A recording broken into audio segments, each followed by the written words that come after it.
कुछ अनसुनी कुछ अनकही कहानियाँ। हर कहानी कुछ कहती है। आइए सुनते हैं आज की कहानी क्या कहती है। असल की कम असल। एक राजा था। उसके दरबार में एक सबसे विद्वान मंत्री था। उसकी न्यायप्रियता और योग्यता सलाह जग प्रसिद्ध थी। पर अब वो इतना बूढ़ा और जर्जर अवस्था को देखकर राजा और प्रजा दोनों को ही बड़ी शर्म आती थी। उसके साथी और अन्य लोग इस जर्जर अवस्था में भी उसकी बुद्धिमत्ता और ईमानदारी से जलते थे। एक दिन ऐसे ही लोगों ने राजा के पास जाकर कहा, महाराज, हमारा मंत्री बहुत बूढ़ा हो गया है। उसकी कमर झुक गई है, आंखों से दिखता नहीं, वो बराबर चल भी नहीं पाता, उसकी आवाज तक भर्राती है। हमें उसे देखकर बड़ी शर्म आती है। अब उसे नौकरी से हटा देना चाहिए। राजा ने उन सबकी बात ध्यान से सुनी और दूसरे दिन राज्य के उस बूढ़े मंत्री को उसके पद से हटा दिया गया। उसकी जगह किसी नए व्यक्ति को राजा ने मंत्री पद दे दिया। वयोवृद्ध मंत्री को अचानक हटाए जाने से बहुत बुरा लगा। वो इसी गम में बीमार हो गया और थोड़े दिन बाद ही स्वर्ग से धार गया। उस मंत्री का एक पुत्र भी था जो उसके यहां वृद्ध अवस्था में पैदा हुआ था। उम्र में वो अभी बहुत छोटा था। वयोवृद्ध मंत्री की पत्नी बच्चे को जन्म देने के बाद ही मर गई थी। वो बालक अब एकदम बेघर और अनाथ हो गया। उस बालक को पड़ोस के एक तेली ने गोद ले लिया। उसकी परवरिश तेली के घर में होने लगी। इधर राजा के यहाँ एक अनूठी घटना घटी। उसके दरबार में किसी दूसरे राजा के यहाँ से एक बीड़ा आया। बीड़े की शर्त थी, असल की कमअसल, कमअसल की असल, गद्दी का गधा, साथ का कुत्ता। इन चार का जवाब दो, अन्यथा राज छोड़ दो। राजा सोच में पड़ गया। शर्त के अनुसार बीड़े को राज्यसभा में रखवाया और राज्य में ढिढोरा पिटवाया। सुनो सुनो गांववासियों, कौन है जो राजा के बीड़े की शर्तों का जवाब दे सकते हैं? बीड़े की शर्तें हैं, असल की कमअसल, कमअसल की असल, गद्दी का गधा, साथ का कुत्ता। इन चार का जवाब दो, अन्यथा राज छोड़ दो। ढिढोरची ढम ढम ढमाढम ढोल पीटता और आगे बढ़ जाता। वयोवृद्ध मंत्री का लड़का जो तेली के यहां रहता था, एक दिन खेलते खेलते राज दरबार में जा पहुंचा और तश्तरी में रखा पान का बीड़ा उठाकर खा गया और घर चला गया। शहर गांव में हाहाकार मच गया। उसका धर्मपिता तेली घबरा गया कि इस बालक ने क्या कर दिया। राजा उसे दंड देगा, अब क्या होगा? वो तो बीड़ा खा गया, किस तरह वो शर्त पूरी करेगा? तेली का धैर्य टूटता जा रहा था। लड़के ने पिता को बेचैन होते हुए देखकर कहा, पिताजी क्या हो गया? मुझे पूरी बात तो कहो, आप घबरा क्यों रहे हो? अच्छा देखो, मैं राजा के यहां जाता हूं। ये कहकर वो राजा के यहां पहुंच गया। राजा उसे देखकर पहले तो हंसा, फिर गुस्सा हो गया। उसने लड़के से कहा, जब तुझसे बीड़े की शर्त पूरी नहीं हो सकती थी, फिर तूने बीड़ा कैसे खा लिया? क्या तूने कोई खेल समझ रखा था? नए मंत्री ने राजा को सलाह दी, क्यों ना उसकी परीक्षा ली जाए। राजा ने मंत्री की सलाह मान ली और कहा, तुझे मैं एक बकरी का बच्चा देता हूं, उसे महीने भर अपने पास रखना, पर उसका वजन नहीं बढ़ना चाहिए। जितना इसे अभी तोल कर दे रहा हूं, उतना ही 1 महीने बाद लूंगा। इसका वजन घटना भी नहीं चाहिए। यदि तुम इस काम में सफल हो गए तो समझ लेंगे कि तुम बीड़े की शर्तों का जवाब दे सकोगे। लड़के ने राजा से कहा, मेरी एक शर्त है। राजा ने कहा, क्या शर्त है? मुझे पिंजरे में बंद एक शेर चाहिए। लड़के ने कहा। राजा ने पिंजरे में बंद शेर को लड़के के घर भिजवा दिया। इधर लड़का बकरी का बच्चा भी अपने घर ले आया। वो उसे दूध पिलाता और शेर के पिंजरे के सामने बांध देता। वो रोजाना यही करता। महीना भर पूरा हो जाने के बाद उसने बकरी के बच्चे को जैसा का तैसा राजा को सौंप दिया। राजा ने बकरी के बच्चे को तोला तो उसका वजन उतना ही था जितना 1 महीने पहले था। 1 रत्ती भी न बढ़ा न घटा। राजा आश्चर्य में पड़ गया। राजा ने सोचा, जब ये लड़का इतनी बुद्धिमानी से काम कर सकता है, तब बीड़े की कठिन शर्तों के अर्थ भी बता सकता है। राजा ने लड़के को कहा, शाबाश, अब मुझे भरोसा हो गया कि तुम बीड़े की शर्तों वाला काम भी कर सकोगे। क्यों नहीं, लेकिन पहले मेरा एक काम करना पड़ेगा। लड़के ने कहा, एक क्या, तुम्हारे सारे कार्य कर देंगे, काम तो बोलो। राजा ने कहा, मेरे तेली पिता जिन्होंने मुझे पाला पोसा, उनके परिवार की देखरेख आपको करनी होगी। मुझे बीड़े की शर्तों का उत्तर देने के लिए पैसों की आवश्यकता होगी। मुझे अग्रिम रूप में मुद्राएं दे। बस इतनी सी बात है, तुम्हारे दोनों काम अभी हो जाएंगे। राजा ने मंत्री को आदेश दिया कि आज से तेली के परिवार की रक्षा का खर्च राज खजाने से दिया जाए, उनकी सुख सुविधा का पूरा ध्यान रखा जाए और लड़के को राजकोष से अभी स्वर्ण मुद्राएं दी जाए। नए मंत्री ने तुरंत वैसा ही किया। चलते समय राजा ने लड़के से कहा, मैं तुम्हारे परिवार का पूरा ध्यान रखूंगा, पर मेरा ये कार्य जरूर कर देना, अन्यथा मुझे मेरा राजपाट छोड़ना पड़ेगा और दूसरे राजा की गुलामी करनी पड़ेगी। आप घबराइए मत राजा जी। ये कहकर वो लड़का चला गया। लड़का घर छोड़कर चला। चलते चलते वो उस राजा के राज्य में पहुंचा जिसने उसके राजा के यहां बीड़ा भेजा था। राज दरबार में जाकर उसने राजा से निवेदन किया कि मुझे नौकरी चाहिए। तुम कौन सा काम कर सकते हो? राजा ने पूछा। उसने कहा, महाराज मुझे कोई काम नहीं आता, सिवाय सुबह 4 बजे से उठकर आपके बिस्तर उठाने और रात के बिस्तर लगाने के। राजा ने सोचा, ये लड़का ही है, इससे ज्यादा काम भी नहीं लेना चाहिए। ठीक है, जो करना चाहता है उसे करने दिया जाए। अतः कहा, अच्छा आज से तू ही काम पर आ जा। तेरा नाम क्या है? मेरा नाम छंदक है। तेरा नाम तो बहुत अच्छा है। हाँ महाराज, मेरे पिता ने रखा है। ठीक है। छंदक रोज सुबह शाम मुस्तैदी से काम करता। उसके द्वारा लगाए राजा के बिस्तर पर एक भी सलवट नहीं होती थी। राजा उसका कार्य कौशल देखकर खुश हुआ। इधर अपनी योजना के अनुसार राजा के एक अति विश्वसनीय अंगरक्षक सिपाही से उसने दोस्ती करनी शुरू कर दी। धीरे धीरे उनकी दोस्ती ऐसी हो गई जैसे वे दोनों भाई भाई हों। लोग तो यहां तक कहते कि इन दोनों में भाई भाई से भी अधिक प्रेम है। खूब प्रेम से रहना, खूब खाना पीना, एक दूसरे के सुख दुख में सदा साथ रहना। पैसों की कोई कमी नहीं थी। छंदक को अपने राजा से मुद्राएं मिली हुई थी, सिपाही भी नौकरी में था ही, अतः दोनों की खूब घुट रही थी। इधर छंदक ने एक और काम किया। उसने राज्य की प्रसिद्ध वेश्या चंद्रावती को बहन बना लिया। वो रोज उस वेश्या बहन के यहां जाता, घंटों बैठता, बातें करता। कुछ ही दिनों में उसने वेश्या का विश्वास जीत लिया। अब उसके मन की कोई बात वेश्या से नहीं छिपती थी।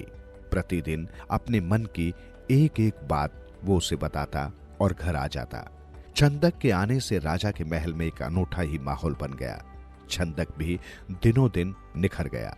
उसका रूप सौंदर्य मोहक हो गया। जवानी की दहलीज पर पांव रखते ही छंदक की सुंदरता का जादू लोगों के सिर पर चढ़कर बोलने लगा। एक दिन राजा के दीवान ने कहा, राजा साहब, यह लड़का कितना सुंदर है, सब तरह से योग्य है, रूप गुण दोनों से संपन्न। आप कहना क्या चाहते हैं? राजा ने विस्मित स्वर में कहा, यही कि हमारी राजकुमारी भी अब इस योग्य हो गई है कि उनका विवाह कर दिया जाए। इस लड़के से ही हम क्यों न शादी कर दें? लड़का बहुत सुंदर है, गुणवान है।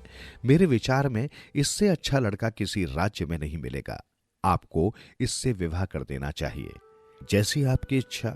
मैं भी यही चाहता था। विवाह की तैयारियां करो। बड़ी धूमधाम से छंदक की राजकुमारी से शादी हो गई। राजा ने उसे रहने के लिए अलग से महल दे दिया। दोनों पति पत्नी सुख से रहने लगे। छंदक ने लकड़ी के 4 मुखौटे बनवाए, उन पर त्वचा जैसे रंग करवाया, उन्हें स्त्रियोचित सभी कीमती आभूषण पहनाकर रख लिया। अब उसने क्या किया? वो रोज रात में घर आता तो हाथ में कटी हुई मुंडी लाता। पहले पत्नी को आवाज लगाता, अरे चंपा रानी, जल्दी दरवाजा खोल। क्यों? जल्दी क्या है? मैं सिर काट कर लाया हूं। पत्नी जल्दी में दरवाजा खोलती तो दंग रह जाती। वो देखती पति के हाथ में खून से लथपथ एक कटा सिर है। छंदक लकड़ी के मुखौटे को लाल हिरमची से ऐसा रंग कर लाता था कि जैसे ताजा ताजा खून टपक रहा हो। पत्नी के दरवाजा खोलते ही वो सीधे ले जाकर उसके सामने ही एक संदूक में बंद कर देता। एक दिन, दूसरे दिन, तीसरे दिन ऐसा ही होते देख राजकुमारी घबरा गई। चौथे दिन फिर उसने ऐसा ही किया तो उसने सोचा, अब तो मुझे पिता को ये सब बात बतानी ही चाहिए। रात उसने किसी तरह काटी। सुबह होते ही वो राजा पिता के पास गई। रोकर कहने लगी, पिताजी, आपने मुझे किस कसाई को दे दिया? वो तो रोज रात को मनुष्य का एक सिर काटकर लाता है। राजा बेटी की बात सुनकर चकरा गया। उसने आव देखा न ताव, उसे पकड़कर लाने का आदेश दे दिया। सिपाही जब दामाद के महल में पहुंचे तो वो भोजन कर रहा था। सिपाहियों ने बिना कुछ कहे उसे मारना शुरू कर दिया।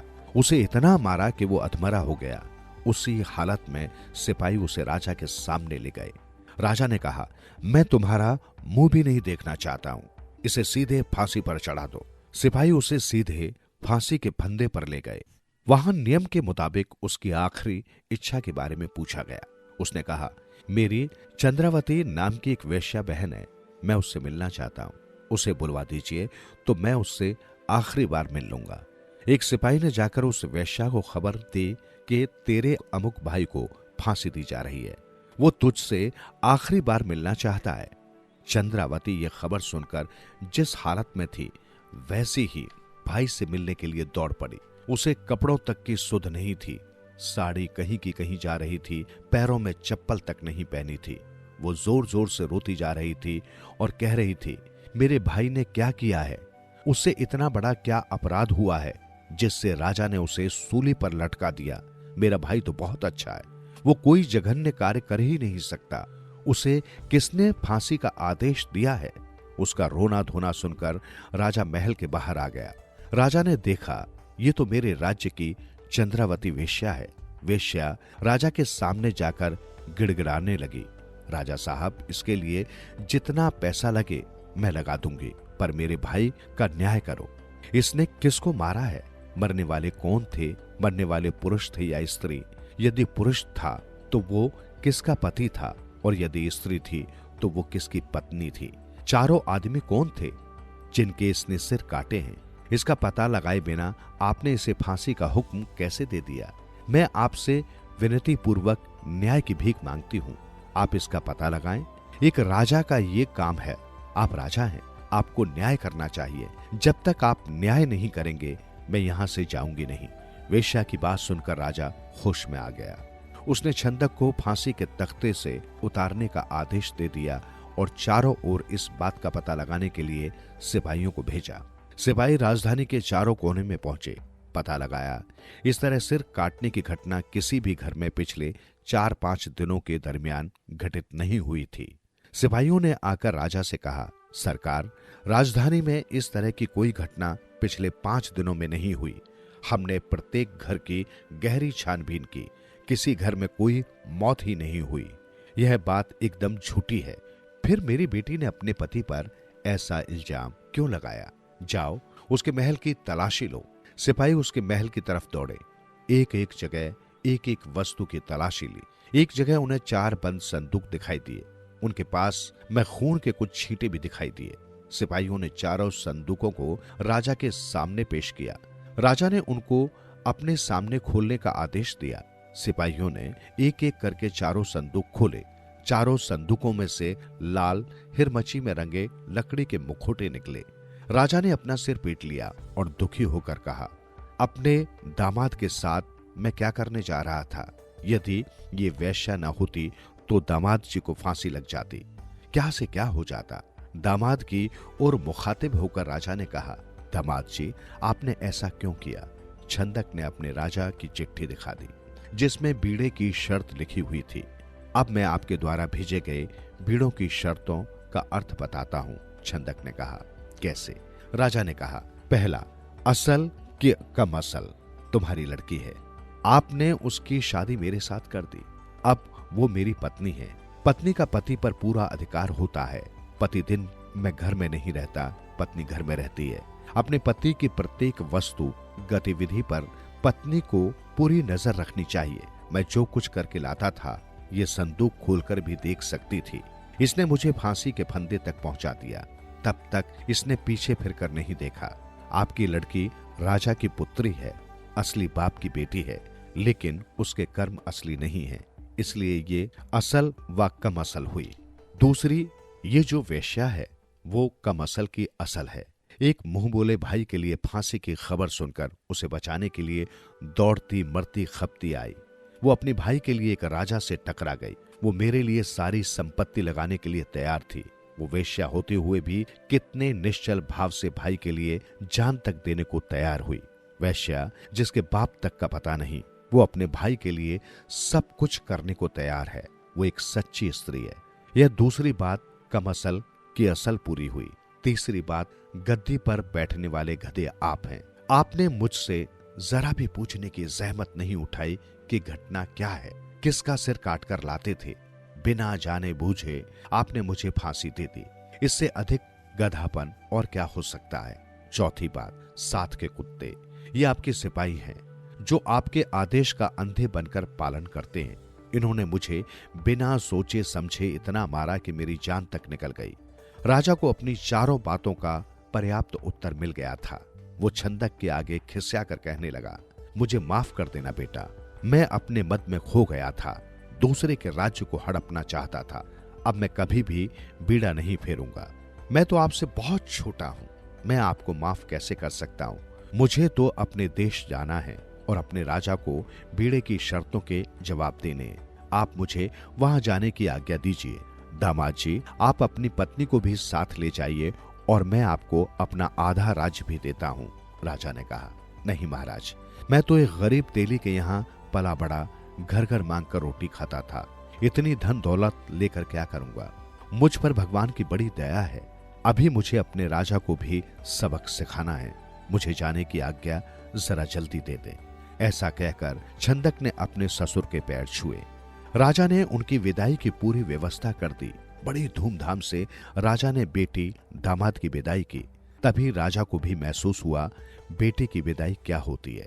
छंदक राजकुमारी चंपा को लेकर अपने राजा की राजधानी में पहुंचा। राजा को बहुत खुशी हुई कि चलो, इस लड़के की बुद्धिमानी से मेरा राज्य बच गया। ये लड़का बहुत होशियार है। राजा ने कहा, कहो छंदक, तुमने हमारा राज्य बचाया, इसके बदले में तुम्हें क्या इनाम दिया जाए। जो तुम मांगोगे मिलेगा। ये बात तो ठीक है, लेकिन पहले मेरा न्याय करो। कैसा न्याय? तुम्हारे साथ क्या अन्याय हुआ? मेरे साथ बहुत बड़ा अन्याय हुआ है। सर्वथा योग्य होते हुए भी मेरे वायोवृद्ध पिता के ऊपर ऊल जलूल इल्जाम लगाकर उन्हें उनके पद से हटा दिया गया। ठीक है कि वे बहुत बूढ़े हो गए थे, उनकी कमर झुकी हुई थी, उन्हें खांसी आती थी, चलते नहीं बनता था, लेकिन उनका मस्तिष्क तो बिल्कुल ठीक था। वे अपनी राय देने में सक्षम थे। बूढ़ा आदमी खकारेगा नहीं तो क्या करेगा, अपनी कुर्सी पर बैठा नहीं रहेगा तो क्या करेगा। महाराज, आप समझ गए होंगे मैं किसकी बात कर रहा हूं। हाँ हाँ, क्यों नहीं, तुम हमारे पुराने और वयोवृद्ध विद्वान मंत्री पुष्पक जी की बात कर रहे हो। हाँ महाराज, मैं उन्हीं का बदनसीब बेटा हूं, आपसे उनका न्याय चाहता हूं। अरे, तो तुम हमारे पूर्व मंत्री पुष्पक जी के बेटे हो, ये तो बहुत खुशी की बात है। जैसा बाप था वैसा ही बेटा बुद्धिमान पैदा हुआ। ऐसा करो बेटा, इसका न्याय मैं तुम पर छोड़ता हूं। तुम भी पिता की तरह बुद्धिमान हो, इसका प्रमाण तो तुम पहले ही प्रस्तुत कर दिया है। हमें तुम्हारी प्रतिभा पर पूरा भरोसा है। तुम लोगों को बता दो कि तुम्हारे पिता पर व्यर्थ ही इल्जाम लगाए गए थे, जिनकी वजह से मुझे भी एक बुद्धिमान मंत्री को खोना पड़ा था। मैं भी उन लोगों के कहने में आ गया था। खैर, अब तुम जैसा चाहो करो। ठीक है, आप देखते जाइए, छंदक ने कहा। तालाब और नदी के किनारे उसने अपनी योजना के अंतर्गत रात में चने के दाने डाल दिए। कुछ ही दिनों में चने के दानों में कोपल निकल आई। 2 महीने में चने के पौधे लहलहाने लगे। छोटे छोटे हरे हरे पत्तों पर अच्छे मोतियों के समान ओस पड़ने लगे। राजा के मार्फत राजधानी में मुनादी पिटवा दी गई। राजा साहब ने तालाब और नदी के किनारे कीमती मोतियों के पेड़ लगवाए हैं। उनमें सुबह सुबह हजारों मोती खिलते हैं।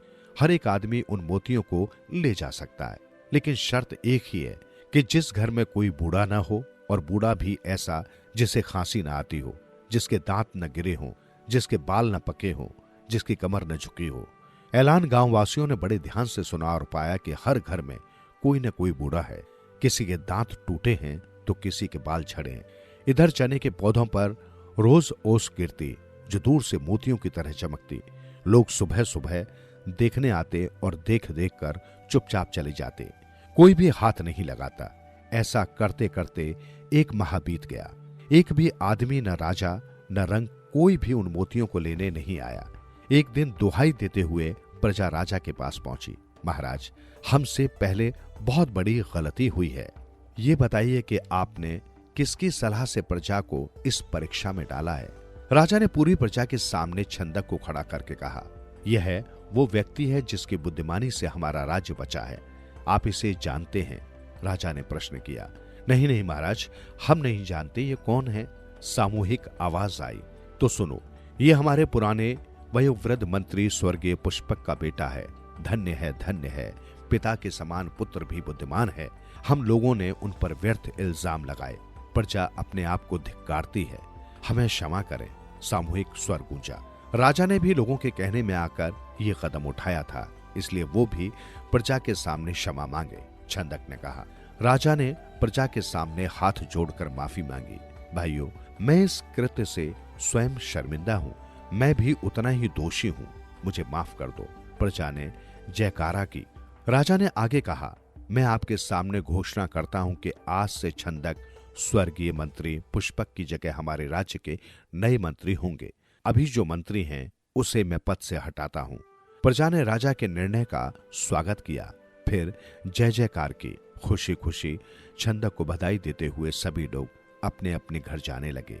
उस भीड़ में छंदक अपने तेली माता पिता को ढूंढने लगा। सुनते रहो दिल से यूं ही कहानियां। कहानियां आपकी, हमारी और सबकी, जो दिलों को छू लेती है। सुनते रहें कहानियां।